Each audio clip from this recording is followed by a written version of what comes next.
Bonjour à tous. Donc, on va commencer ce webinaire. Je suis Marine Leroux, je travaille au Gérontopole de Normandie et on a décidé d'organiser la semaine des webinaires du Gérontopole de Normandie. Alors, deux webinaires, un premier aujourd'hui sur l'innovation numérique en santé en faveur des seniors en Normandie et un second qui aura lieu jeudi sur l'aménagement du territoire, pareil, pour adapter son territoire au vieillissement de la population. Donc, je vais prendre la parole très rapidement pour vous faire une petite introduction sur le pourquoi on lance ces webinaires et je vais très vite passer la parole à nos intervenants qui sont spécialisés pour vous présenter 4 appels à projets.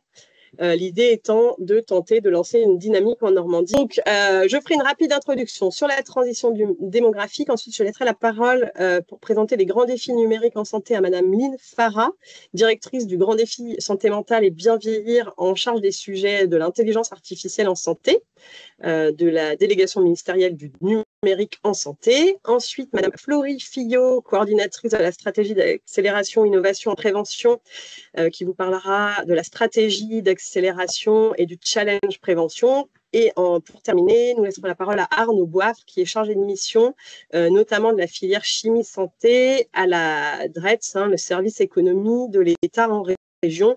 Et on terminera par un temps d'échange pour voir s'il y a des idées ou en tout cas des envies de développer des projets en Normandie, soit en étant proposition de terrain d'expérimentation, soit en étant porteur de projets et d'un outil innovant. Voilà pour le sommaire de la réunion. Donc très rapidement, le gérontopole, pour ceux qui ne connaissent pas, donc il y a un gérontopole par région. Et les gérontopoles, donc, ce sont des structures qui visent à réunir des acteurs. Nous, en Normandie, on est une association qui est née en 2017 et on réunit un réseau d'acteurs pluridisciplinaires qui sont tous intéressés par cette question de la transition démographique, comment on adapte notre société au vieillissement de la population, comment on anticipe, et toujours bien évidemment en faveur de la qualité de vie des personnes qui avancent en âge. On a 4 axes de travail qui sont décrits dans un cahier des charges qui a été déposé au ministère. Donc, tous les gérontopoles ont les mêmes axes de travail. Donc, c'est développer la communication, l'économie, la formation et la recherche appliquées au vieillissement de la population. Alors nous, en Normandie, on a 4 collèges dans notre association, donc les collectivités, les acteurs de l'accompagnement des personnes âgées, donc ça peut être des professionnels libéraux, sanitaires, médico-sociaux, des acteurs de la prévention. Voilà, j'en passe, je ne vais pas tout vous citer. Donc les acteurs économiques, on peut avoir des banques, je me suis lancée dans une liste, je n'aurais pas dû, des structures d'habitat, voilà, tout le secteur de l'économie finalement qui est impacté par cette transition démographique, et puis les acteurs institutionnels, notamment, donc on a en membre de droit l'ARS, donc des caisses de retraite, notamment la CARSAT qui est membre fondateur. Donc voilà, vous voyez, on a énormément de structures, on a des universités également. Voilà pour la constitution de notre association. Puis 4 grandes missions. Donc, première mission, de sensibiliser aux enjeux de la transition démographique et à ses impacts sur notre société. Une deuxième mission qui est de conseiller, d'orienter, d'accompagner nos membres, de favoriser les rencontres et les partenariats entre adhérents. Ça, c'est vraiment la dynamique réseau qui est très forte. Troisième mission, donc d'encourager et soutenir le développement de projets collaboratifs intersectoriels, donc entre membres, et de favoriser aussi les expérimentations de terrain en intégrant le public concerné. Pour nous, c'est vraiment très, très important de pouvoir intégrer le senior dans les expérimentations. Et puis un dernier axe qui est une dernière mission de valoriser ce qui se passe en Normandie, les acteurs normands, que ce soit à l'échelle régionale, mais aussi nationale via l'Union des gérontopoles de France à laquelle on adhère, mais aussi internationale. Voilà pour vous parler un peu du gérontopole très rapidement. Alors, on va rentrer dans le vif du sujet. La transition démographique, c'est quoi? On parle de vieillissement de la population, mais ce vieillissement de la population, ce n'est pas qu'un nombre de personnes âgées qui vieillissent, c'est vraiment une transformation de la structure d'âge de notre population. Donc ça, ce sont les graphiques de la Normandie qui ont été réalisés et présentés par l'INSEE lors de notre journée régionale qui s'appelle le Silver Day Normandie, qui a eu lieu là au mois de juin. Et on voit bien l'évolution, c'est assez parlant de voir que en 1968, il y avait beaucoup de jeunes, une population active importante et beaucoup moins de personnes âgées. Et voilà, au vu des évolutions, aujourd'hui, on a voilà, cette forme qu'on connaît aujourd'hui. Et puis, en 2070, la forme, elle se modifie complètement et on voit qu'il y a moins de jeunes, moins de population active en âge de travailler et beaucoup de personnes de plus de 60 ans avec une augmentation très, très forte des personnes de plus de 75 ans. Sachant que les plus de 75 ans, comme on le sait et vous le savez, c'est un âge où les fragilités peuvent apparaître. C'est un âge un peu sensible, un peu charnière, qui nécessite bien souvent donc des accompagnements, que ce soit médico-social, le risque d'apparition de pathologies à ces âges-là clés. Donc on voit vraiment cette structure qui change. Donc ça, c'est la transition démographique. Et donc là, c'est pareil, je vous montre des choses qui ont été faites par l'INSEE. Le graphe en haut à gauche, donc ce qu'ils nous disent, c'est qu'en fait, la transition démographique, le vieillissement de la population, on va atteindre à peu près en 2040 un nombre maximum de personnes, de seniors de plus de 60 ans. Donc ça, c'est à partir de 2040. Donc là, on est vraiment en montée. Et donc, on voit que cette population des personnes âgées, donc elle monte jusqu'en 2040 et ensuite elle reste à peu près stable. Je vous ai mis un petit tableau en bas. Donc, on voit dans les années 2000, on était à 0,33 millions de personnes de plus de 75 ans, ce qui représentait 7% de la population normande. En 2050, alors j'ai mis une échelle un peu plus courte, on arrive à se projeter. Donc 2050, c'est dans 25 ans. Je ne sais pas l'âge que vous aurez, vous, dans 25 ans. Moi, je sais l'âge que j'aurai et dans quelle tranche d'âge je peux me situer. Donc, on voit qu'en 2050, on passe à 19% de la population normande qui aura plus de 75 ans, ce qui représente 0,57 millions.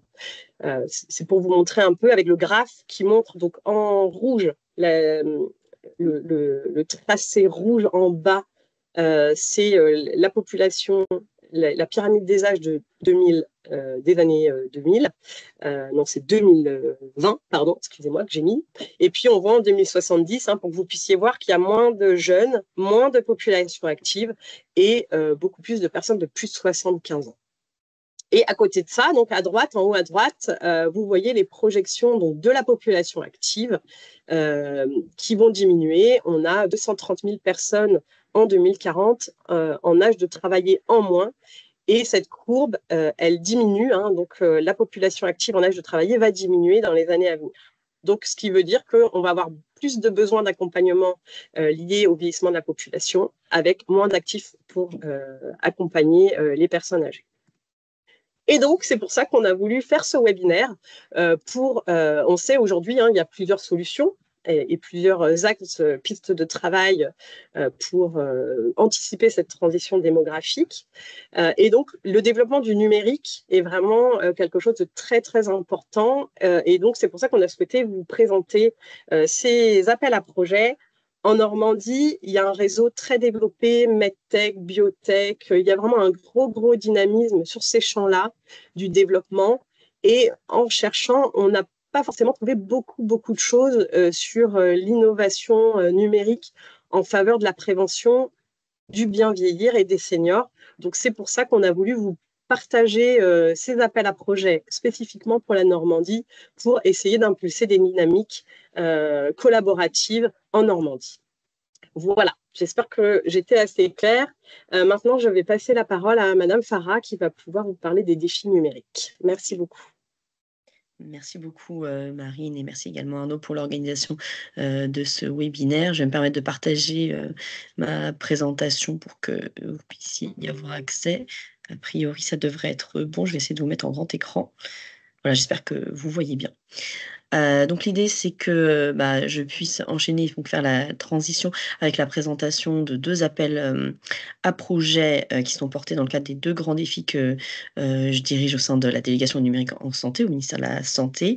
Je vais débuter par celui qui est la continuité de la présentation précédente, je dirais.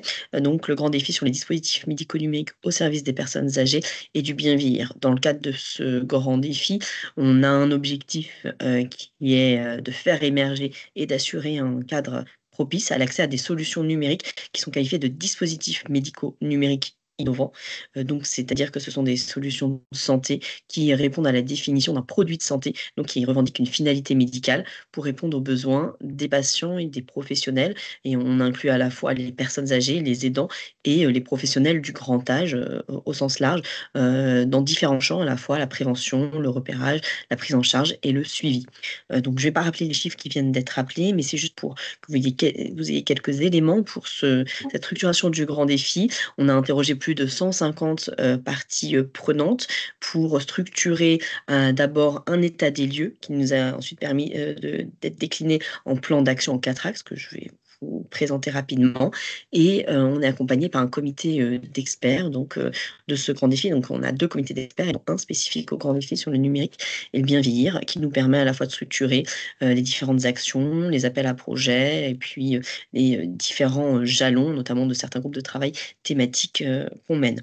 Pour organiser ce comité d'experts et la consultation, on a réalisé une cartographie des acteurs qui reprend un peu le panel que Marine vient de présenter, qui sont membres du Gérontopole. Et bien, à cette échelle-là, mais plutôt à l'échelon national, voilà, on a catégorisé les utilisateurs de ces dispositifs médicaux numériques, à la fois les structures sanitaires et médico-sociales, les professionnels du vieillissement, les usagers, patients, proches aidants, puis toutes les instances, les institutions et les financeurs du grand âge, les collectivités qui sont impliquées dans le bien vieillir et qui ont une part assez importante dans les phases aussi de mise à disposition de ces solutions, notamment numériques, mais pas uniquement, les acteurs de la silver economy, les fournisseurs de solutions numériques et on va dire tout le champ des académiques, ceux dans la recherche universitaire, qui contribuent aussi à ces différentes étapes. Et comme vous pouvez le voir, voilà, on avait aussi ciblé les gérontopoles.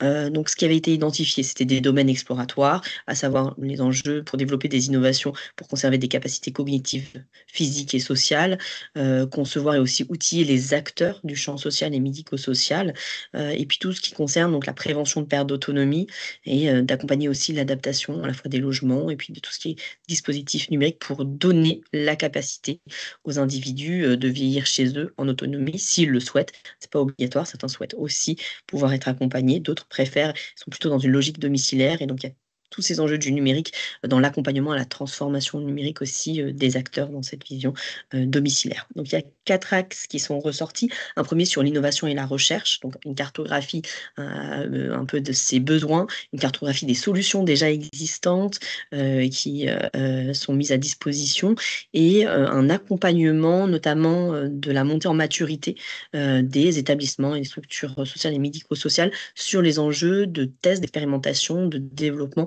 des solutions numériques au service du bien vieillir. Et pour ce faire, je ne le présenterai pas aujourd'hui, mais on a également un appel à projet Structure 3.0 qui a été relancé, mais avec donc 2 cibles cette année, à savoir donc ça doit être un porteur ESM type ESMS avec on va dire une deuxième copilote, mais qui ne sera pas porteur du projet, qui est un concepteur de solutions numériques qui doit répondre aux enjeux, soit du bien vieillir, je dirais, et ou de la santé mentale. Et donc, voilà, il y a une éligibilité pour les structures plutôt type établissements sociaux et médico-sociaux. Sur le deuxième axe de l'évaluation, là, c'est ce qui nous concerne un peu plus aujourd'hui, c'est de pouvoir structurer un dispositif d'évaluation de ces solutions numériques, avec à la fois un guide méthodologique d'évaluation, c'est plus là entre les mains des travaux de la CNSA et des gérontopoles.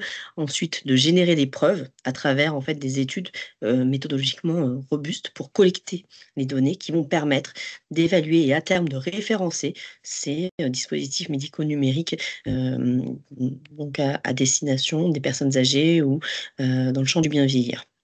Et pour cette seconde action, donc on a le lancement de cet appel à projet du grand défi, à savoir l'appel à projet sur les dispositifs médico-numériques au service des personnes âgées et du bien vieillir. Et je vais vous présenter cet appel à projet. Juste pour que vous ayez la visibilité de l'ensemble des axes, on a tout un axe sur la prise en charge et le financement des dispositifs médicaux numériques, justement dans le social et le médico-social. Et dans ce cadre-là, sur le site Genius, on a développé une partie dédiée au social et au médico-social, avec aussi l'identification des modalités de prise en charge, des acteurs qui interviennent sur ces questions de financement de ces solutions numériques, de l'accompagnement dans les territoires. Et puis, on a tout l'enjeu de la formation qui fait l'objet plutôt d'un groupe de travail thématique. Donc, comme je vous le disais, l'appel à projet donc, qui a été annoncé par Madame la ministre Parmentier-Lecocq le 20 mai dernier à l'occasion de Santé Expo, il s'inscrit dans cet axe 2 du plan d'action pour évaluer les technologies de santé numérique. Il est doté de 8 millions d'euros, donc sur une relève, comme je vais vous en parler un peu plus dans le détail. On a donc 2 objectifs avec 2 stades, donc vous pouvez postuler à l'un des 2. Soit sur ce premier stade, c'est celui qu'on a qualifié de programme d'innovation. L'objectif, c'est de co-développer et de démontrer la performance d'un futur dispositif médical numérique au service des personnes âgées et du bien vieillir. Là, on est sur des niveaux de maturité de projet qui sont plus faibles par rapport aux autres, c'est-à-dire qu'on demande quand même d'arriver avec une preuve de concept de la solution. La preuve de concept n'est pas forcément dans l'indication que vous revendiquez, donc pas forcément pour les personnes âgées, hein. Elle peut être développée sur une autre indication, par exemple en santé mentale, mais être exportable sur la technologie en tant que telle pour servir eh bien, les enjeux pour accompagner la prévention de perte d'autonomie, le traitement, la prise en charge, le suivi des maladies neurodégénératives. Voilà, le panel est assez large. Et sur le deuxième stade, là, on va plutôt s'intéresser à ce qu'on a qualifié de démonstrateur grandeur nature.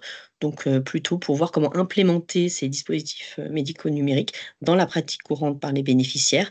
On veut voir les tests d'adoption, d'usage, comment patients, professionnels, aidants, citoyens, si on est sur des enjeux de prévention, comment ça s'approprie ces outils. L'outil est donc est en niveau de maturité technologique inférieur à 8 ou égal à 8. C'est-à-dire qu'il n'est pas encore sur sa phase finale de diffusion de ces solutions et il nécessite encore de valider soit l'analyse d'impact en termes de qualité de vie, d'impact budgétaire ou économique de la solution, mais il doit avoir déjà démontré son intérêt clinique auprès des patients ou des professionnels de santé. Donc, dans cet appel à projet, donc contrairement à celui que je vous citais sur Structure 3.0, le chef de consortium doit être une société immatriculée, en France, au registre RCS, mais on, demande, voilà, fortement à ce qu'il y ait un consortium avec notamment les terrains d'expérimentation, les usagers, les utilisateurs, des solutions et les évaluateurs, qui peuvent très bien être des living labs, des gérontopoles, des acteurs académiques pour, pouvoir disposer d'une méthodologie robuste sur laquelle on souhaitera ensuite, s'appuyer, pour tirer aussi les, conclusions de ces expérimentations et pouvoir avoir des retours d'expérience utilisables. Donc c'est des, projets qui s'intéressent, comme je vous le disais, aux futurs dispositifs médicaux numériques ou à des dispositifs médicaux numériques. Ils ne sont pas obligés d'être déjà marqués CE et ils peuvent embarquer, à la fois les objets connectés, la réalité virtuelle, des solutions de télésurveillance médicale, de l'intelligence artificielle. Ça va intervenir à différentes étapes du parcours de prise en charge, à la fois dans le suivi, la coordination, en institution, à domicile, pour la prise en charge de la dépendance. Mais voilà, les solutions doivent au moins avoir réalisé une preuve de concept et avoir identifié et sécurisé un terrain d'expérimentation, avec, notamment une lettre d'engagement à fournir, de la part, de ce terrain. Donc là, j'ai juste mis un petit rappel sur la définition du dispositif médical numérique, donc qui répond à cette définition. Selon le règlement européen, ça doit avoir une finalité médicale. On sort tout ce qui est le champ, de bien-être, en fait, tout ce qui est solutions numériques, qui rentre pas dans ce, domaine. On a différents critères de sélection et ça, je vous laisserai, avoir accès à la fois à cette présentation et au cahier des charges de l'appel à projet. Ce sont des critères assez, classiques de l'impact de la solution, du degré d'innovation, de la maturité du porteur. Comme on est sur des solutions numériques, on a intégré les notions d'interopérabilité, d'éthique et de sécurité. Et puis, il y a toute une partie sur les plans de financement, bien évidemment. Pour tout ce qui concerne les thématiques, on a 6 thématiques, qui sont assez larges, aussi bien le champ de la prévention de la perte d'autonomie, on trouvera d'ailleurs sur, le challenge de prévention, mais nous, on est sur des niveaux de maturité beaucoup plus faibles, et si c'est, voilà, une solution qui est déjà sur, le marché, bon, voilà, ou plus avancée, on serait plutôt, sur le challenge prévention. Donc il y a une complémentarité entre ces appels à projets et Florie vous les présentera. On a tout le champ aussi de prise en charge et de l'accompagnement de la perte d'autonomie, l'approche domiciliaire dans les parcours de soins et les parcours de vie, la qualité de vie des personnes âgées, des aidants, mais aussi des professionnels qui accompagnent ces personnes âgées et tout l'enjeu du suivi, de la coordination des parcours pour les personnes âgées. Comme je vous le disais, on est sur, un budget total de cet appel à projet de 8 millions d'euros où, voilà, le maximum de la subvention, donc c'est pas les dépenses totales, mais la subvention, où, et ou les avances remboursables sont de 1 million d'euros par projet, avec plusieurs types de dépenses éligibles qui donc s'affichent à l'écran. Mais si vous avez des questions plus précises, n'hésitez pas à revenir vers nous, et notamment aussi vers la Caisse des dépôts, qui est l'opérateur de cet appel à projet, qui vous donnera des éléments ou des précisions sur cela. Par rapport au calendrier prévisionnel, et je terminerai avec ça, donc on a une clôture qui est prévue le 7 octobre 2025, avec donc ensuite un contrôle de l'éligibilité des candidatures, l'évaluation des dossiers par le comité d'experts, et une sélection des finalistes qui vont ensuite passer en phase d'audition. Et ce sont donc des auditions par un jury qui permettront ensuite de valider, selon les processus France 2030, les lauréats, et permettre in fine la signature des conventions. Donc pour candidater, vous aurez accès à l'ensemble de ces éléments, c'est sur démarche simplifiée. Donc il faut créer ce compte et s'identifier avec votre établissement, en tout cas le numéro de SIRET de votre structure, et fournir les différentes pièces du dossier. On a essayé de ne pas être trop complexe en nombre de pièces, mais il y en a tout de même, parce qu'on a un besoin d'évaluation par les projets, et vous pourrez bien sûr accéder à ces documents. Il y a une description justement du projet, des annexes financières et un PowerPoint de présentation à fournir. Pour voilà, cette partie sur le grand défi bien vieillir, j'en ai à peu près terminé, et je me permets donc de faire un petit focus sur le deuxième grand défi que je pilote, et qui est donc celui sur les dispositifs médicaux numériques au service de la santé mentale. Dans ce cadre-là, donc sur les éléments de contexte, pour que vous peut-être voilà, on mette un peu de points. Le premier point, c'est que ce grand défi s'inscrit aussi dans la grande cause nationale, qui est donc la santé mentale, qui a été rappelée et réaffirmée pour 2025 par notre Premier ministre. Et voilà, ces enjeux de santé mentale qui touchent une personne sur 5, voire une personne sur 4 au cours de sa vie, constitue également un poste de dépense, qui est donc le premier poste de dépense pour l'assurance maladie.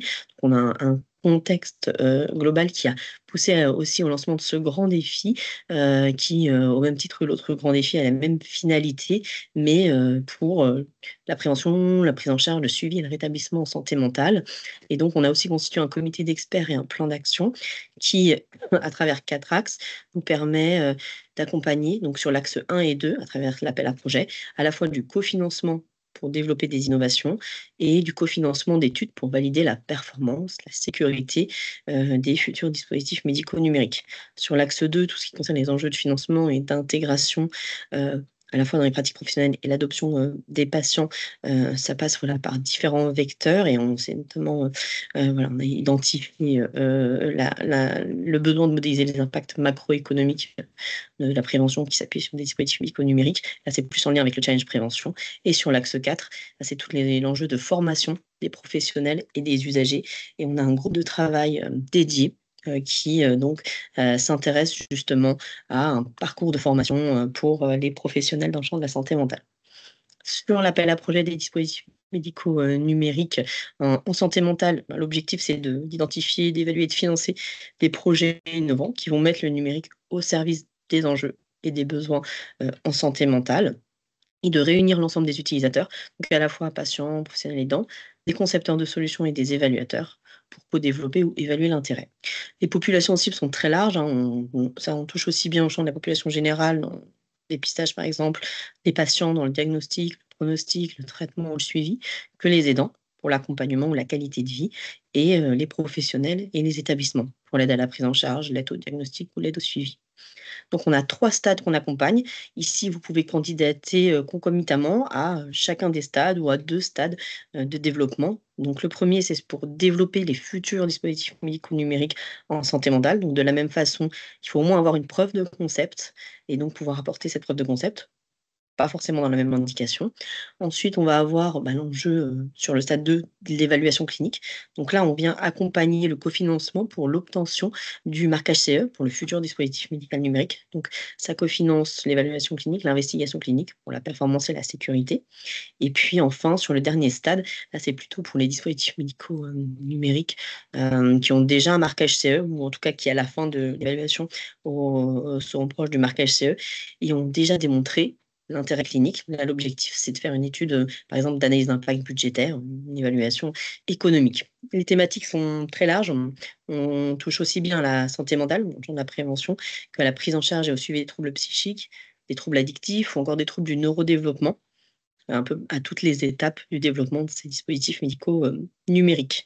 Donc l'assiette totale de dépenses par projet doit être au minimum de 600 000 euros et au maximum de 3 millions d'euros, avec des projets qui sont entre 12 à 36 mois. En général, les projets qui n'ont pas de phase réglementaire sont plutôt encouragés à rester dans des délais de 24 mois, qui est plutôt la moyenne. Là où ceux qui vont aller rechercher un marquage CE, voilà, on a anticipé des délais plus longs, d'où les 36 mois.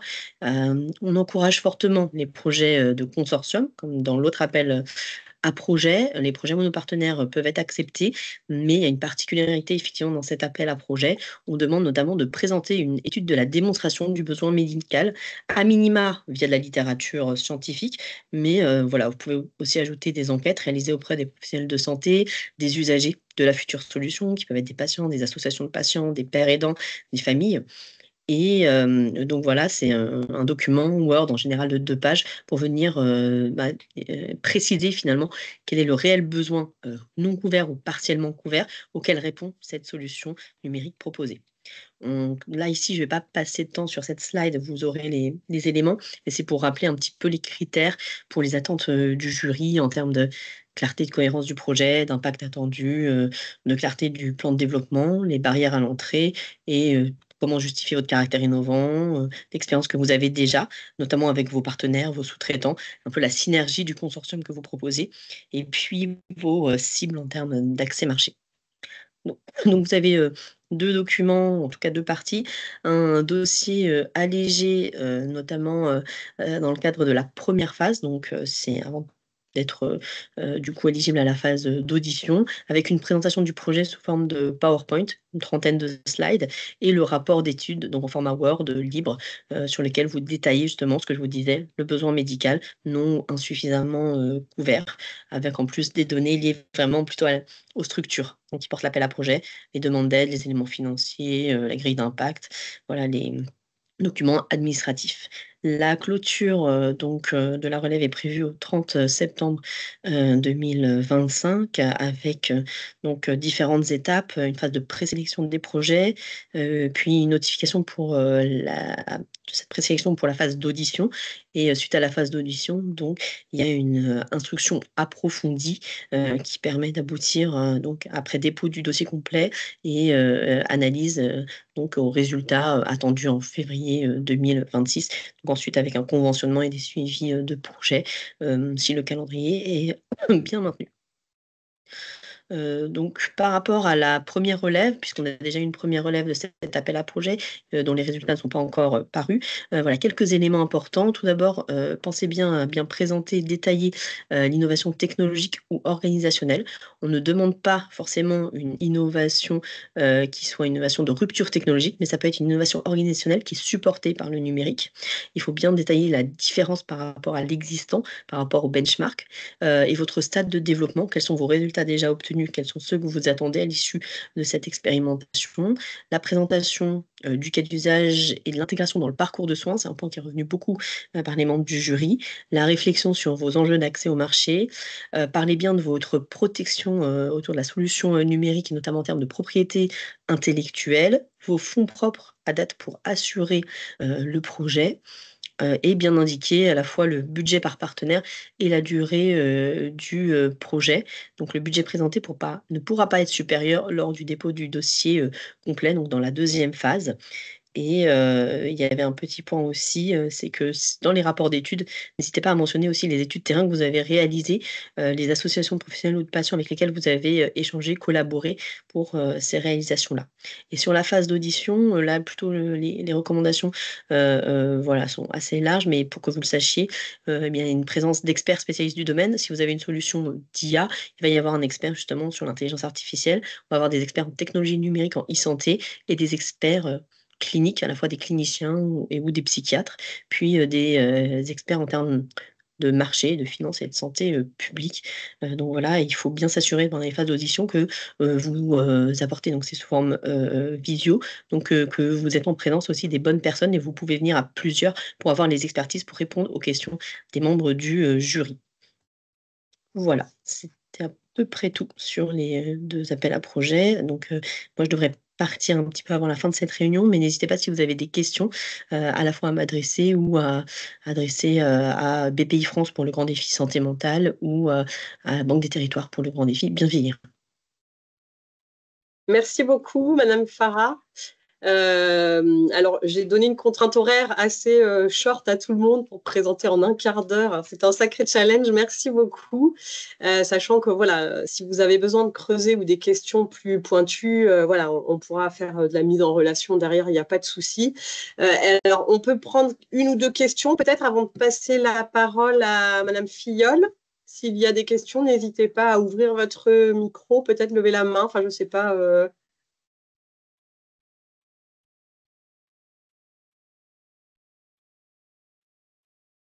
Non, ça va, pas de questions particulières, c'était clair. Ben, merci beaucoup. Puis je voulais remercier aussi Arnaud Boifre, ça, je ne l'ai pas dit, mais c'est Arnaud qui a de la DRETS, qui a mobilisé Madame Farah et Madame Filleul du ministère, du central, pour pouvoir vous présenter vraiment ces appels à projets, comme elles sont maîtres vraiment de ces éléments. Donc merci beaucoup à tous les 3 pour le temps que vous accordez à la Normandie. Alors maintenant, je vais passer la parole du coup à Madame Filleul. Je vais repartager. Non, ça ne veut pas marcher. Excusez-moi, 2 minutes. Hop, voilà. Est-ce que vous voyez mon écran, mon diaporama? Il y a marqué place aux questions. C'est bon? Oui. Oui. Il y a marqué place aux questions. Oui, tout à fait. Voilà. Donc, je vous laisse la parole, Madame Filleul. Merci beaucoup, Marine, et merci Arnaud également pour l'organisation de ce webinaire ce matin. Donc, je vais vous présenter la stratégie d'accélération innovation en prévention dans sa globalité et je m'attarderai plus précisément donc, sur l'appel à projet Challenge Prévention. On peut passer. Super, merci. Donc, très rapidement, cet axe prévention s'inscrit dans les 5 champs d'action de l'AIS, donc qui sont anticiper, accélérer, soutenir, financer et donc prévenir pour justement intégrer les innovations comme un levier de transformation de notre système de santé vers un système plus préventif et plus soutenable et donc pour vraiment maintenir un haut niveau de performance de notre système de santé. On peut passer. Merci. Donc, le contexte de cette stratégie d'accélération, donc l'idée est née, bien sûr, donc, du constat partagé d'un besoin urgent de transformer de façon profonde ce système de santé aujourd'hui basé quasi exclusivement sur du curatif, donc plutôt vers un système de santé basé sur la prévention, donc pour garantir sa qualité, sa performance et son efficience. Et nous avons également construit cette stratégie en fonction aussi des retours des acteurs de l'écosystème de la santé et des acteurs impliqués dans la prévention lorsque nous avons, lors de notre première année d'existence, puisque l'agence est assez jeune, elle a été créée fin 2022. Donc, nous avons réalisé un tour de France et nous sommes allés à la rencontre des acteurs du terrain. Et donc, tous ces retours-là ont nourri aussi cette réflexion autour de cette stratégie d'accélération en prévention afin de mobiliser donc l'innovation au service de la prévention, à la fois pour bien sûr améliorer l'état de santé et la qualité de vie des citoyens et également préserver notre système de santé. On peut passer à la suivante. Merci. Donc, l'objectif, c'est vraiment de promouvoir des solutions innovantes dont l'efficacité est démontrée et qui sont issues de collaboration entre les secteurs, bien sûr, de la santé, mais également de la recherche et les industriels. Donc, tout cela au service de la prévention et des objectifs de santé publique. Cette stratégie repose, comme les autres stratégies d'accélération existantes dans le cadre de France 2030, donc elle repose sur 3 axes. Un premier axe qui est plus amont sur l'intensification de la recherche en prévention, avec notamment, mais je vais y revenir rapidement, la mise en place d'un programme national de recherche en prévention. Ensuite, un deuxième axe pour permettre aux innovations de démontrer leur valeur en vie réelle, donc via un appel à projet qui s'intitule Challenge Prévention, démontrer la valeur des innovations en vie réelle. Et enfin, un dernier axe plus aval pour soutenir l'industrialisation de technologies innovantes en prévention, et là, toujours au travers d'un appel à projet existant qui s'appelle Industrialisation et capacité santé 2030, dans lequel nous avons intégré un axe prévention. On peut passer à la diapositive suivante. Donc, au niveau de la recherche, je suis désolée, je vois que la mise en page a un petit peu sauté, mais donc l'intensification de la recherche est également très important au niveau de la prévention. Donc, ce programme national de recherche en prévention est piloté par l'Agence de programme de recherche en santé, l'INSERM, et l'objectif de ce programme est vraiment d'intensifier la recherche sur comprendre finalement l'impact des facteurs environnementaux au sens large, donc aussi bien chimiques, biologiques, physiques, mais également sociaux et comportementaux, et comprendre leur interaction sur la santé. Donc, en mobilisant des données existantes, parce qu'on a quand même une certaine connaissance sur l'impact de tous ces facteurs environnementaux, mais aussi en produisant de nouvelles données pour justement améliorer l'efficacité des grands programmes de santé publique, mais également aussi pour soutenir le développement d'une prévention personnalisée. Donc, dans le cadre de ce programme national de recherche en prévention, un appel à manifestation d'intérêt a été lancé par l'agence de programme l'été dernier. Et aujourd'hui, le programme est en cours de construction avec toute la gouvernance autour de l'agence de programme et le cadrage devrait aboutir d'ici cet automne. On peut passer à la diapositive suivante. Merci. Donc, comme je vous le disais, l'axe central, alors pardon, j'ai quand même oublié de vous donner une information importante. Il s'agit du budget de cette stratégie d'accélération qui est de 170 millions d'euros. 50 millions d'euros sont alloués à l'axe que je viens de vous présenter au niveau de la recherche. Et donc, cet axe central de cette stratégie autour de la démonstration de la valeur en vie réelle des innovations est doté, lui, de 100 millions d'euros. Donc, au travers, comme je vous l'expliquais, d'un appel à projet Challenge Prévention, où on va justement venir soutenir des projets qui ont pour objectif de démontrer l'impact des innovations en prévention en vie réelle. Et l'objectif final, c'est vraiment à terme, grâce au recueil des données et de l'évaluation de cet impact des dispositifs innovants, l'idée, c'est vraiment de faire émerger ou identifier des modèles économiques qui permettent le financement pérenne de ces dispositifs. Parce qu'aujourd'hui, on le voit, et c'est vraiment les retours terrain que l'on a également, c'est qu'il y a des interventions, des expérimentations de terrain sur de la prévention, mais malheureusement, on n'a pas de financement pérenne pour inscrire justement ensuite ces innovations en prévention dans le temps.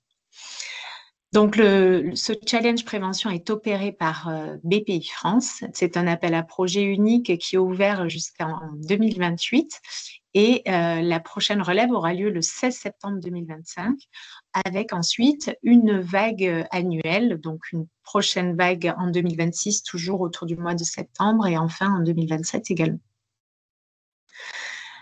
On peut passer À la slide suivante, merci. Donc, sur ce challenge prévention, 8 thématiques prioritaires ont été identifiées par le ministère de la Santé. Donc, il s'agit de la santé de l'enfant, des maladies chroniques donc qui englobe bien sûr cancer, diabète, maladies cardio-neurovasculaires et cardiométaboliques, les maladies neurodégénératives, excusez-moi, mais pas seulement. Ensuite, on a comme thématique prioritaire la santé mentale, et donc là, on s'articule bien avec le dispositif Grand Défi Santé Mentale que vous a présenté Eline à l'instant. On a ensuite un axe sur les maladies rares, et notamment le dépistage néonatal. Ensuite, la lutte contre l'infertilité, la promotion des comportements favorables à la santé, donc avec un volet qui, sur cette thématique, est un peu plus prévention primaire. Ensuite, une thématique sur la vaccination et la prévention des maladies infectieuses. Et enfin, donc là, à nouveau, une articulation avec le dispositif Bienveillir, donc sur la prévention de la perte d'autonomie.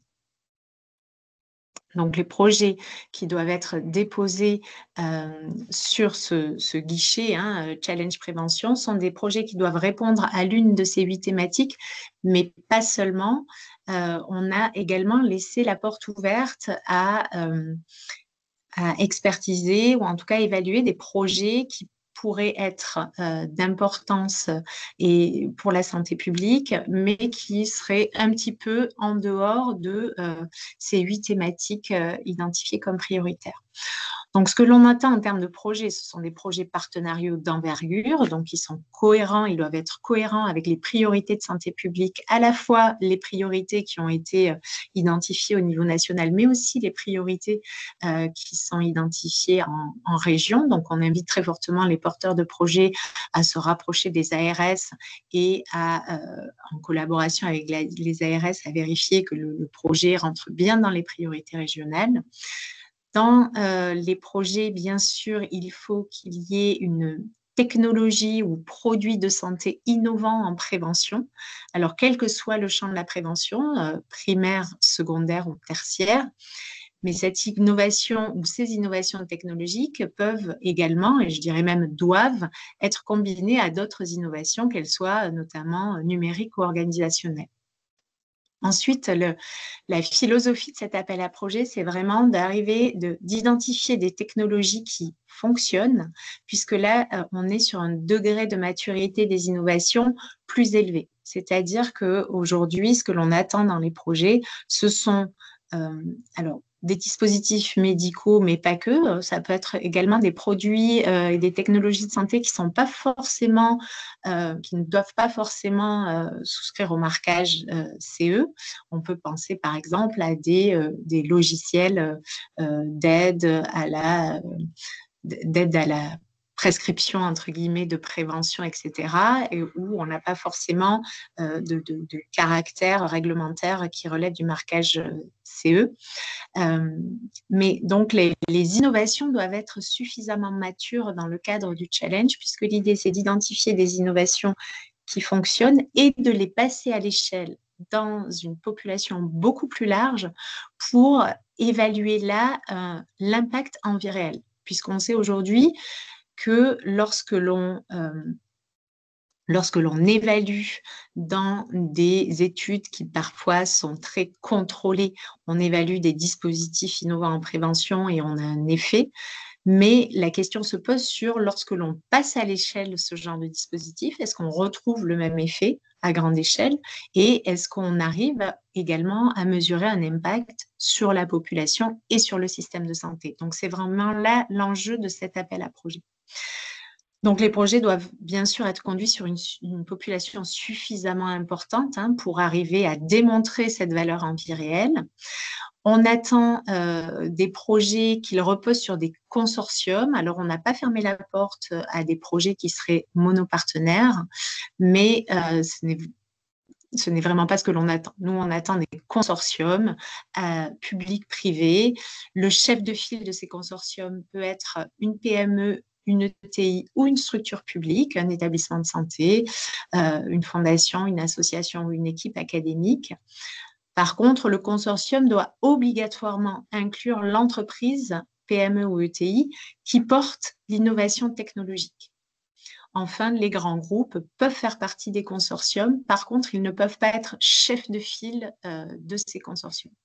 Il faut obligatoirement qu'il y ait une PME ou une ETI dans les consortiums. Alors, au niveau des critères d'éligibilité, rapidement, donc l'assiette de dépenses totale des projets doit se situer entre 3 et 10 millions d'euros. La durée du projet doit être de 18 à 48 mois. Les travaux doivent être réalisés en France et ne pas avoir débuté avant la date de la relève. Comme je l'indiquais, les projets peuvent être soit monopartenaires ou en consortium et les entreprises ne peuvent pas porter de projet à titre individuel ou être chef de file. Et enfin, pour chaque technologie produite de santé intégrée dans le dispositif global de prévention, on vous demandera une justification d'autorisation de commercialisation, donc marque HCE ou AMM s'il s'agit d'un médicament prophylactique, si bien sûr la technologie doit relever d'un marquage ou d'une autorisation de mise sur le marché. Le fonctionnement, le processus de sélection de cet appel à projet prévoit un petit peu comme vous l'a présenté Lynn également, une première phase sur un process de présélection et donc il faut obligatoirement un synopsis d'études de démonstration de la valeur et également la réalisation d'une auto-évaluation de l'impact environnemental du projet. On peut passer, donc je vais revenir un peu plus en détail sur les attentes du jury pour cet appel à projet. Donc, bien sûr, la clarté et la cohérence du projet au niveau des enjeux de santé publique, de la problématique, de tout le rationnel scientifique. Ensuite, les impacts attendus, donc comme je vous l'indiquais, des impacts au bénéfice individuel, mais aussi populationnel et sur le système de santé.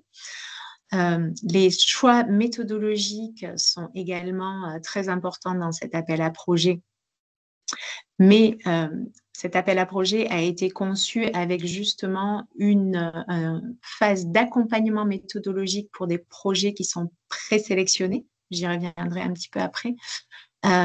Ensuite, le jury est particulièrement attentif, bien sûr, aux technologies utilisées, leur efficacité, le caractère innovant, comme je l'indiquais, la réglementation et les fonctionnalités. Et enfin, ce qui importe également, c'est l'expérience en prévention du consortium, des partenaires, des sous-traitants et les équipes de recherche qui sont associées. On peut passer à la slide suivante. Donc voilà, sur le process de l'appel à projet. Donc, comme je vous l'indiquais, en fait, cet appel à projet peut être découpé en 3 phases. Donc, une première phase de présélection. Donc, le 16 septembre, c'est la clôture de la relève. Donc, ensuite, les dossiers seront évalués par un comité d'experts externes qui sont mandatés par BPI France. Et donc là, c'est la phase de présélection qui s'ouvre et les projets les plus prometteurs et qui répondent bien aux différents critères que je vous ai présentés seront sélectionnés à l'issue de cette phase. Les projets présélectionnés entrent ensuite en phase d'accompagnement méthodologique avec d'autres experts, donc des experts méthodologiques en santé publique, en épidémio, sur les volets aussi également évaluation médico-économique. Et donc, pendant 3 mois, les porteurs de projets vont pouvoir échanger avec ces experts pour améliorer le protocole d'évaluation des projets. Ensuite, à l'issue de cette phase d'accompagnement, vient l'étape des auditions finales où les porteurs de projets présentent leur projet lors des auditions. Et à l'issue de ces auditions, est décidé si les projets passent en instruction avec BPI France, où là, c'est le rôle de BPI France d'évaluer tous les coûts qui sont éligibles dans le cadre de cet appel à projet. Et donc là, vous voyez que pour un dépôt le 16 septembre 2025, les lauréats de cette deuxième vague seront annoncés autour des mois de mai-juin 2026. Donc, c'est vraiment la particularité de cet appel à projet, de pouvoir proposer cette phase d'accompagnement méthodologique pour les projets présélectionnés. Donc, nous avons mis en place un comité stratégique dans le cadre de cette stratégie d'accélération en prévention avec à la présidence du comité stratégique, donc Isabelle Adenau, qui est la présidente du conseil d'administration de l'Agence du numérique en santé, Geneviève Chen, qui est professeure en santé publique à l'Université de Bordeaux, et Jocelyn Thuiliez, qui est directeur de recherche au CNRS et au CREM. Donc, dans ce comité stratégique, on voit qu'il y a présent tous les acteurs institutionnels qui sont impliqués dans la prévention. Donc, bien sûr, Santé publique France, l'ANSM, l'IRES, la CNAM, la HAS et l'ANSES, les ARS au travers de la conférence des DG d'ARS, l'article 51 également et l'INSERM. Donc, ce comité stratégique, ses rôles principaux, c'est bien sûr de représenter la vision stratégique des institutions, de chaque institution respective sur la prévention, mais également de proposer des experts pour les différentes phases de l'appel à projet. Et ce comité stratégique est également impliqué dans le process de sélection des projets par l'intermédiaire de la présidence, donc Isabelle Adenau, Geneviève Chen et Jocelyn Thuilier, qui participent à toutes les étapes du processus de sélection. On peut slide suivante. Donc là, c'est le troisième et dernier axe dont je vous ai parlé, qui est un axe plus aval pour soutenir le développement des technologies innovantes en prévention. Et l'objectif, c'est vraiment sécuriser sur le territoire national des filières industrielles d'intérêt, donc dans la prévention, avec, comme je vous l'indiquais, cet axe prévention qui est ajouté à l'appel à projet industrialisation et capacité santé 2030. C'est aussi un appel à projet qui est opéré par BPI France et la prochaine relève a lieu le 7 octobre prochain et un webinaire de présentation de l'AAP doit être organisé assez prochainement. Je crois que j'en ai terminé. Alors, très rapidement, pour résumer sur la stratégie d'accélération et innovation en prévention, elle traduit une vraie volonté interministérielle de mobiliser l'innovation pour justement transformer notre système de santé vers un système plus préventif, de renforcer et structurer la recherche en prévention. Donc ça, c'est vraiment le volet 1, en mobilisant les données pour développer une prévention plus personnalisée. Ensuite, elle répond à ce besoin très fort de démonstration de l'impact en vie réelle des innovations en prévention pour arriver à trouver des modèles de financement pérennes de ces dispositifs. Voilà, c'était le dernier point pour justement pouvoir vraiment s'engager dans cette transformation de notre système de santé. Je vous remercie beaucoup pour votre attention et je peux répondre à quelques questions si vous en avez.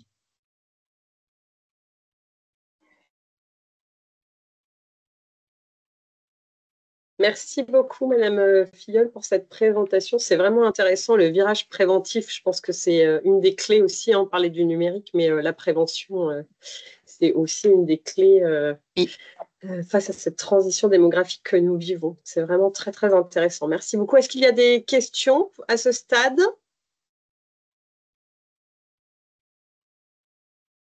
Non. Alors, on va passer à la présentation d'Arnaud Bois. Pardon, juste… Oui. Pardon, Marine, si je peux juste intervenir. Si des porteurs de projets souhaitent me contacter en direct pour répondre à des questions ou présenter leur projet, vous pouvez bien sûr tout à fait leur transmettre mes coordonnées et on organise des rendez-vous avec BPI pour justement challenger les projets sur le sujet. Donc, n'hésitez pas. Eh bien, parfait. Merci beaucoup. Je ne manquerai pas si des porteurs de projets me contactent à transmettre vos coordonnées. Avec plaisir. Merci. Monsieur Boif, du coup, je vous laisse partager votre présentation si vous voulez. Ouais, super. C'est bon, vous voyez? On voit. Alors, par contre, c'est en petit, c'est pas en diaporama. Ouais, j'arrive. Hop. Tac. Est-ce que Merci, c'est bon. Ouais, c'est bon? c'est bon. Très bien. Merci beaucoup pour l'organisation de ce webinaire. Donc là, on va parler de l'appel à projet étude d'impact de l'usage de dispositifs médicaux numériques innovants dans des établissements de santé ou du médico-social. Attendez. Donc, comme vous avez pu le constater, les dispositifs sont toujours inscrits dans des stratégies d'accélération des grands défis qui sont plus larges, en fait. Voilà. Donc, en fait, les dispositifs s'inscrivent dans des objectifs nationaux thématiques. On a parlé du bien vieillir, on a parlé de la santé mentale, prévention. Donc là, en fait, le dispositif que je vais vous présenter s'inscrit dans la stratégie de l'accélération santé numérique.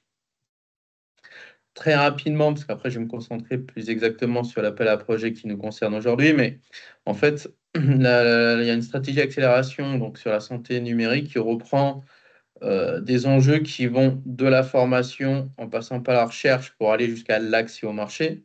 Et ensuite, ce dispositif-là que je vais vous évoquer juste après s'inscrit dans la feuille de route du numérique en santé sur la période 2023-2027, mais également le plan Innovation Santé de France 2030, piloté par l'AIS. Voilà, donc c'est vraiment un dispositif qui s'inscrit dans une stratégie plus large sur la santé numérique, qui a déjà été évoquée ce matin. Et vous voyez ici très rapidement le fait que ça recoupe un ensemble de dispositifs ou d'outils, et notamment les dispositifs là, que je vais l'appeler à projet que je vais vous évoquer aujourd'hui sur l'étude d'impact, et plutôt au niveau de la prise en charge, ou plus exactement, une fois que le produit innovant a le marquage CE. Voilà. Donc, on est plutôt sur une action en lien avec l'intégration des dispositifs médicaux numériques au sein des établissements de santé et au sein des établissements médico-sociaux. Voilà. On n'est pas sur ici un dispositif qui couvrait, par exemple, de l'aide sur le financement de l'innovation lors d'une étude clinique. On est vraiment sur une phase bien avancée du produit. Donc là, je vais rentrer de plein pied sur l'appel à projet. Donc, cet appel à projet vise l'évaluation en conditions réelles des modifications organisationnelles d'usage ou d'adoption, excusez-moi, apportées par les dispositifs médicaux numériques innovants après leur acquisition par les établissements de santé. Donc, en gros, tous les mots ici de cette phrase-là sont importants et je vais y revenir. En fait, ça va être un peu le fil rouge, cette phrase de ma présentation, parce qu'en fait, l'objectif, c'est vraiment de financer une étude. C'est-à-dire qu'en fait, ce dispositif-là ne vise pas à financer juste, entre guillemets, l'achat de dispositifs médicaux numériques innovants, mais vise vraiment à financer une étude, en fait. Voilà. Pour que justement, le but derrière, c'est qu'à travers cette étude, on puisse évaluer donc l'apport de ce dispositif médicaux au sein d'un établissement et de voir s'il a un intérêt à être acheté, répliqué dans d'autres établissements. Voilà, donc c'est vraiment l'enjeu de cet appel à projet. Et donc justement, évidemment, l'enjeu également, c'est de le tester en conditions réelles. On a évoqué tout à l'heure que vraiment l'idée ici, sur certains des dispositifs de France 2030, c'est vraiment de pouvoir donner l'opportunité ou d'aider au financement de tests, de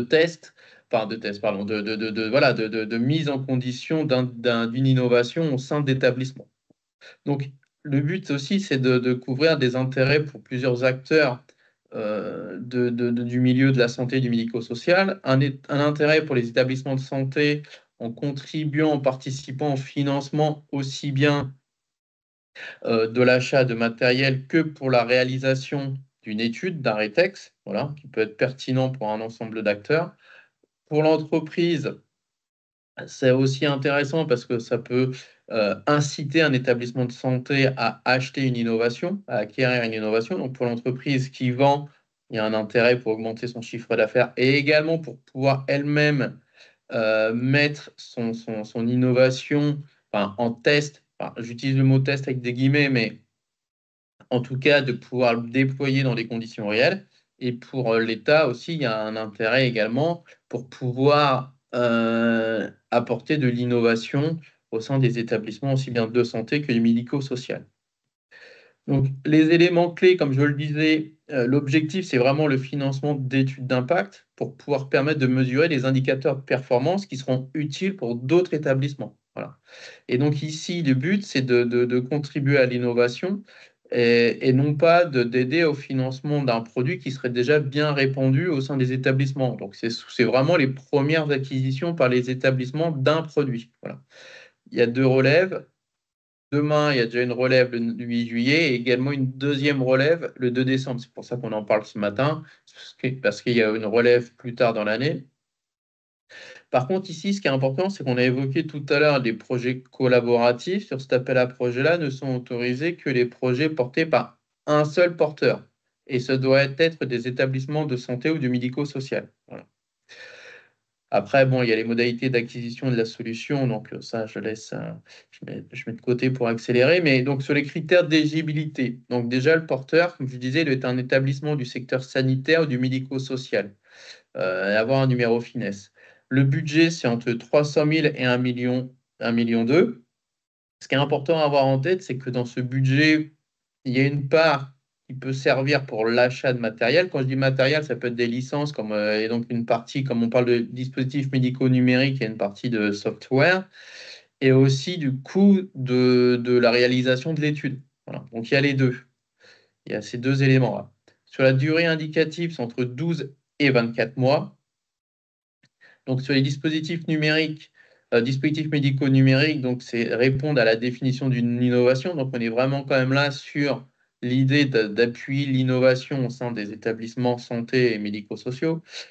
Il faut aussi avoir un marquage CE. S'il est en cours de validation, il faudra quand même démontrer que lorsque vous êtes lauréat, vous aurez ce marquage CE. Mais effectivement, c'est mieux d'avoir ce marquage CE valide dès le dépôt du dossier.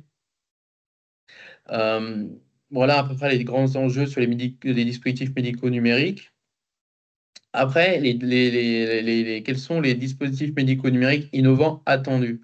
Bah, dans les dispositifs médicaux, il y a tout ce qui est aussi aide au diagnostic et au dépistage, tout ce qui travaille notamment sur les images, tout ce qui permet d'analyser des images, tout ce qui permet également d'alerter les soignants sur du monitoring léger et non invasif de patients hospitalisés.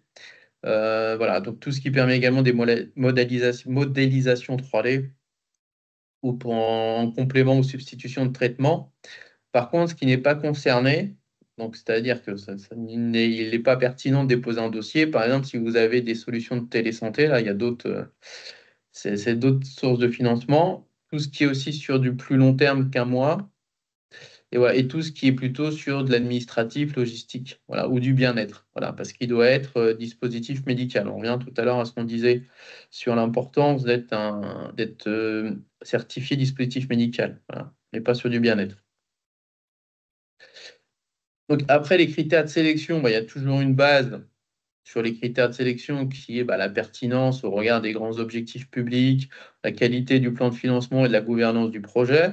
Après, il y a aussi tous les éléments sur l'implémentation du dispositif, c'est-à-dire son degré d'innovation, les impacts qu'il peut apporter, et également aussi sa capacité à avoir après un public beaucoup plus large que les premiers établissements, enfin le premier établissement. Et après, il y a aussi tout l'ensemble sur la qualité de la sous-traitance en lien avec le produit, c'est-à-dire est-ce que voilà, ça, la façon de produire permet après une vente à plus grande échelle.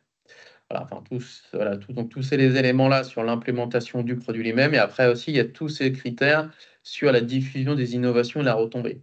Et des retombées. On reviendra après, il y a une partie spécifique là, de la présentation sur la méthodologie de l'analyse des critères. Et bien évidemment, il faut aussi démontrer dans le projet qu'il y a tout un travail qui a été fait, enfin réfléchi, sur la pertinence, la clarté et la simplicité des indicateurs et justement pour pouvoir en faire quelque chose d'utile et d'intéressant, pertinent pour d'autres établissements, pour qu'un acheteur dans un autre établissement de santé ou du médico-social puisse se dire, OK, cette analyse-là intéressante, elle me concerne également aussi en tant qu'établissement. Voilà. C'est pas quelque chose ça doit être reproductible. Voilà. Sur le financement, là, comme je disais, on est monoporteur et ça vise les établissements en santé médico-sociale. Donc, on est plutôt sur des porteurs qui sont considérés au vu de la réglementation européenne comme des non économiques. Donc, c'est pour ça d'ailleurs que vous avez des taux qui sont plus élevés pour la plupart des taux qu'on trouve pour des entreprises. Donc, l'intensité de l'aide, c'est soit 80% des coûts marginaux ou 40% des coûts complets. On pourra en revenir tout à l'heure sur la distinction entre les deux s'il y a une question à ce sujet-là. Donc, les process, modalités sur la candidature. Donc là, il n'y a pas de dossier plus léger ou de simplifié, puis après plus complet. On est ici sur un dossier complet dès le départ, avec une durée entre le moment du dépôt et le moment du résultat, entre 5 à 6 mois, avec 3 filtres. Déjà une présélection, ensuite une audition, et après, il y a une instruction, ce qu'on appelle, nous, une instruction approfondie. Et après, vous avez le résultat et le conventionnement. Donc, ce qui est intéressant à avoir en tête, c'est le fait de se dire, entre le moment où vous déposez et le moment où vous avez le résultat, en espérant que vous alliez jusqu'au bout, je vous le souhaite, c'est que vous avez à peu près une demi-année, 5 à 6 mois. À peu près. Selon, après, ça dépend, quand des fois on est en période estivale ou période des fêtes de fin d'année, mais en gros, voilà, c'est 6 mois. Les documents à fournir, on est sur du classique, sur une majorité de documents. Après, il y a les documents qui sont spécifiques à l'appel à projet, notamment il y a la présentation détaillée du projet. Après, il y a aussi le synopsis du protocole d'évaluation de l'impact de l'usage du dispositif médical. C'est ce que je vous disais, là, on ne finance pas simplement l'achat de matériel.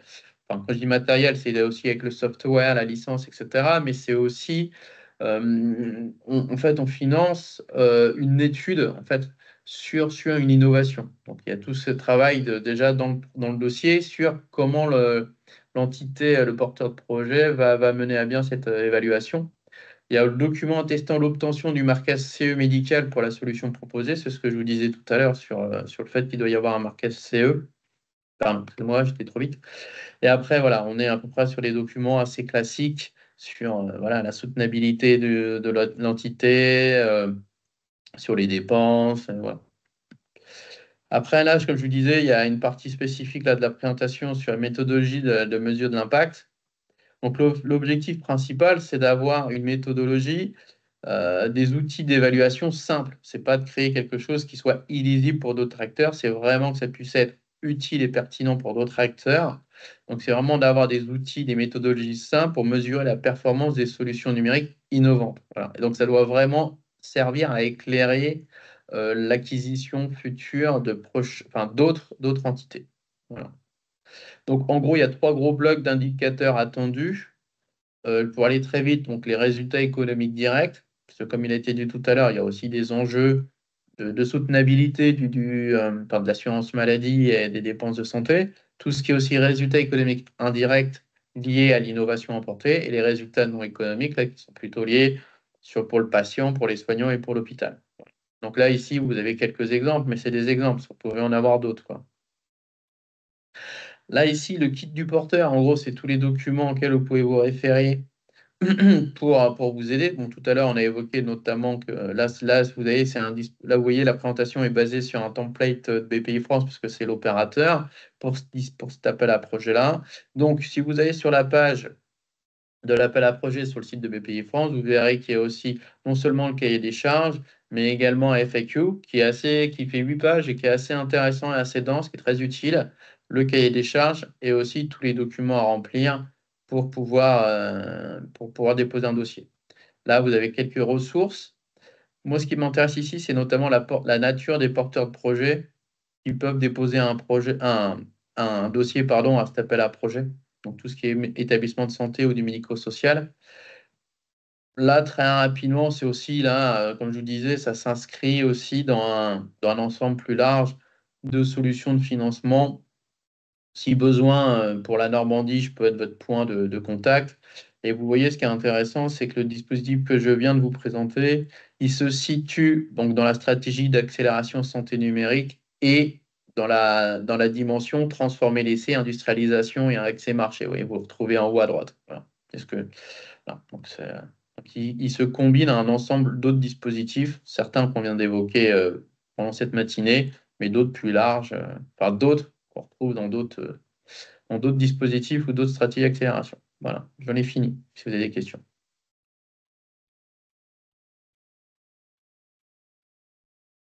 Juste une dernière chose. Alors, pour les structures qui étaient présentes, alors, le webinaire, il est enregistré, comme ça, on va pouvoir le remettre à disposition pour ceux qui n'ont pas pu être présents. L'idée, encore une fois, c'est vraiment de développer des projets avec des entrepreneurs ou des industriels normands, mais aussi avec des terrains d'expérimentation normands.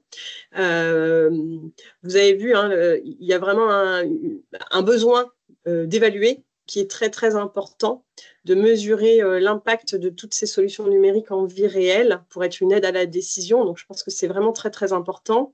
Donc, si vous voulez développer un dispositif médical numérique sur les sujets qu'on a pu aborder, bien vieillir, prévention, santé mentale, n'hésitez pas à nous contacter. Hein. On a pu voir au travers de ces différents appels à projets que les différents degrés de maturité pouvaient être accompagnés. Donc ça, c'est vraiment une chance.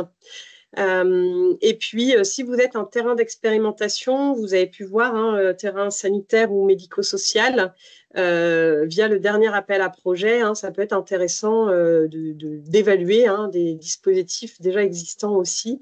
Et puis, tout ce qu'on a pu voir, hein, au travers de ces interventions sur le fait que voilà, les consortiums, les collaborations entre les différentes expertises sont recherchées et nécessaires de toute façon, hein, pour l'évaluation. Donc, n'hésitez pas, en tout cas, si vous avez envie de développer des choses en Normandie, si vous avez des idées, si vous êtes un terrain d'expérimentation qui souhaite expérimenter, n'hésitez pas à nous contacter. On pourra peut-être, dans un second temps, travailler sur la mise en relation entre les différentes personnes qui nous contacteront. On va voir pour peut-être créer un espace collaboratif. Donc, ce n'est pas encore fait, mais en tout cas, n'hésitez pas à nous recontacter. Je vous ai mis l'adresse du Gérontopole, contact@gérontopole-normandie.fr.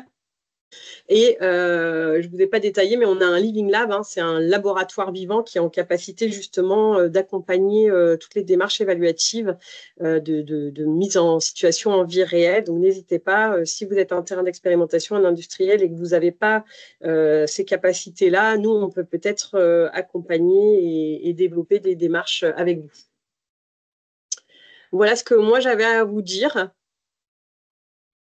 Est-ce que peut-être Madame Filleul ou Monsieur Bois, vous aviez un dernier mot pour clôturer ce webinaire?